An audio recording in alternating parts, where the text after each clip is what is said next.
FHN, and welcome back to the Nightly Show. I hope life is treating you well and you're ready for another week. I'm Caleb. And I'm John. And let's see what this show has in store for you today. This week's segments are as follows. Caroline will taste us some different ice cream places around St. Charles. Cailyn will show us how to style a sweatshirt. The tennis seniors share their experiences.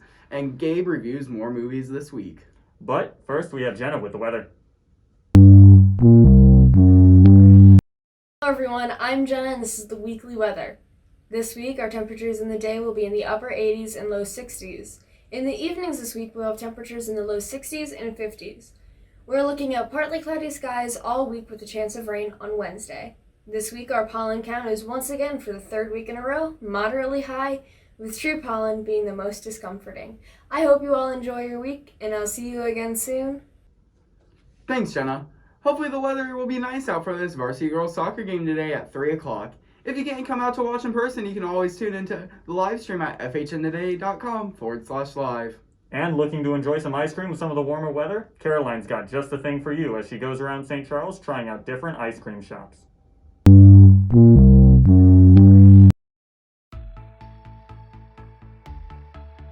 So today we are going around St. Charles and we're trying to find all the best ice cream spots, and we're gonna give our rankings to you guys. We're gonna be hitting up Dairy Queen first, so here we go. Alright, so off the presentation, it looks really just, I would agree, smooth. You know Dairy Queen has so many varieties. Lots of things. Like they have a lot. I love Dairy Queen's ice cream because it's super creamy. So flavored on the basic vanilla because that's some really solid vanilla ice cream. And it just kind of sits on your tongue very nicely. It's the perfect amount of cream to milk ratio. Alrighty y'all, we've got our next one and it's from Dieter's. Look at it. You walk up to a counter, there's no inside, there's no drive-through, it's just an awning and you stand under it. I like that it's an outside aspect. I think that's a lot of fun for the summer. They have frozen custard, they have shaved ice, they have different like concretes and things like that, so they definitely have a lot of options as well. Ew. I feel like with this, I think you can definitely tell there's different vanilla in there, but I don't think it's as strong, and I like strong flavoring. Our Cailyn's ice cream, we put in a waffle cone to spice it up.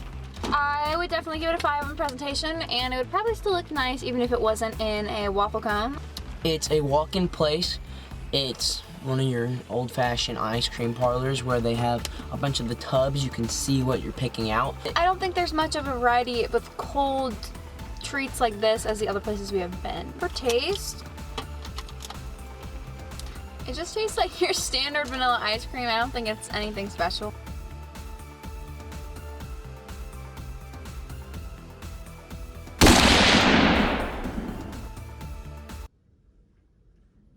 Thanks, Caroline. I'm looking forward to trying some ice cream places I've never had before. And there's more to look forward to with our Spring Fling Spirit Week. Today we got Harry Potter theme. Tuesday we have Surfers versus Skaters. Wednesday is our Class Colors Day. Thursday is Black and Gold Day. And Friday is Artist versus Influencer. And while we're on the topic of clothes, Cailyn's got a guide for you on how to style with your sweatshirts.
Looking great, Cailyn. You really know what you're talking about. And it might be important for you guys to know that AP exams are steadily approaching, with the first one being on May 3rd, so make sure you're prepared for that.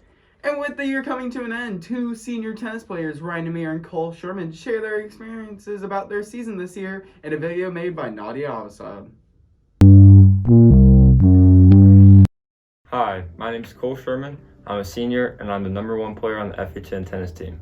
I'm Ryan Amir, and I play number 2 on the FHN tennis team.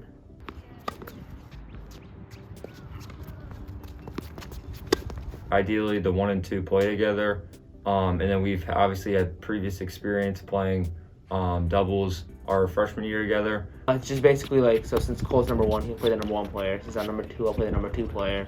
And me and Cole play 1 doubles together, so we'll play their best doubles team. Both of us try to play as much as we can. Obviously, during the pandemic, things are limited, but I think maybe physically we might have been a little rusty to begin with, but I think honestly, the whole COVID situation has given us more incentive to really give it our all and just know that like we may not play another match, like this could be our last one. You just never know. Usually I prefer singles, but I don't know, this year me and Cole have had some really good chemistry on the court and off the court, so honestly our doubles is looking really solid this year, and we plan to play doubles together at districts as well. So doubles requires a lot of just active hands, being quick, having a good jump.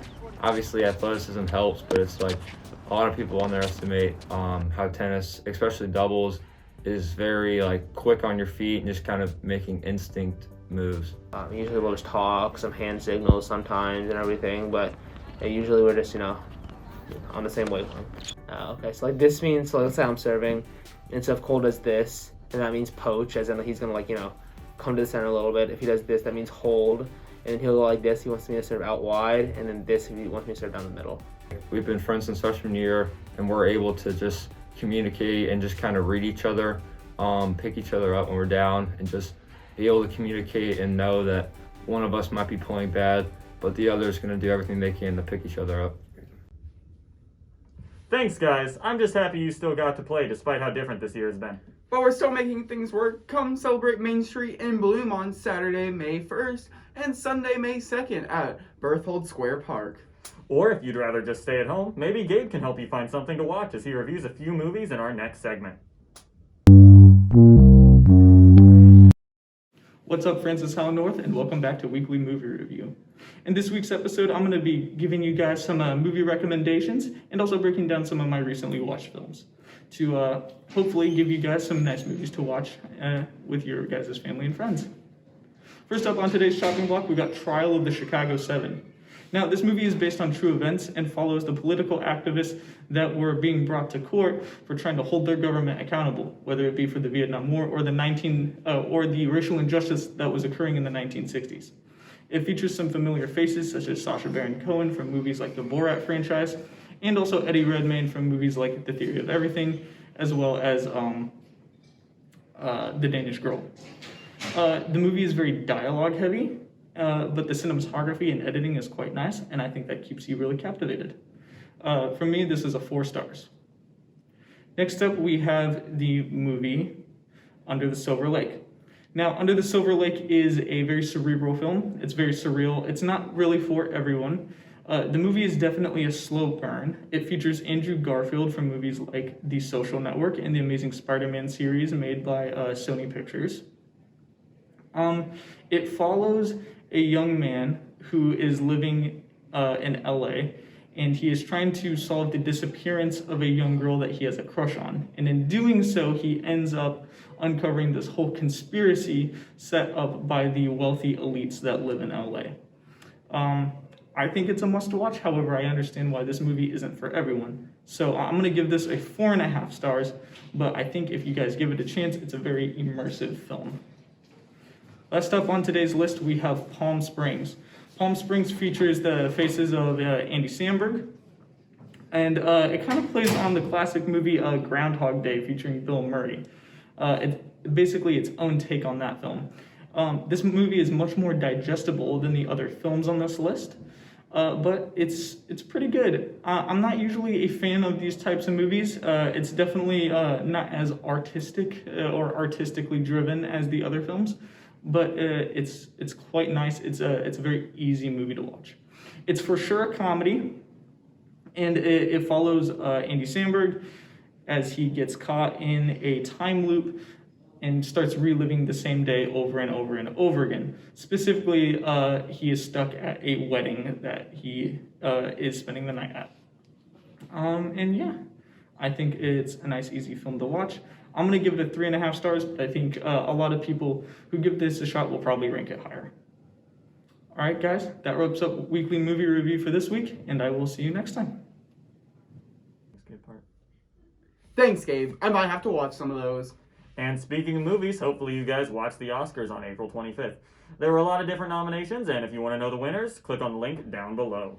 Of course, you don't need to win an Oscar to look great. Here's Charlie Kulage showing off in our Drip of the Week. My name is Charles Kulage, and this is my outfit.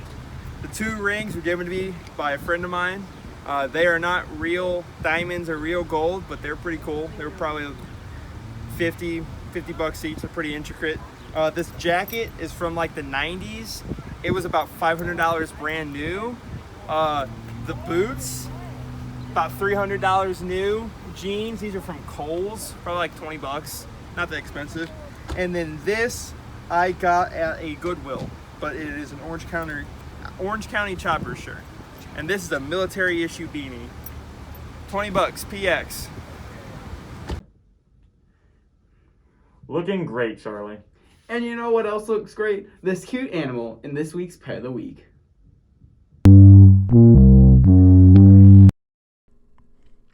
Hi, my name is Mekhi Brooks, and this is my dwarf pufferfish Clementine.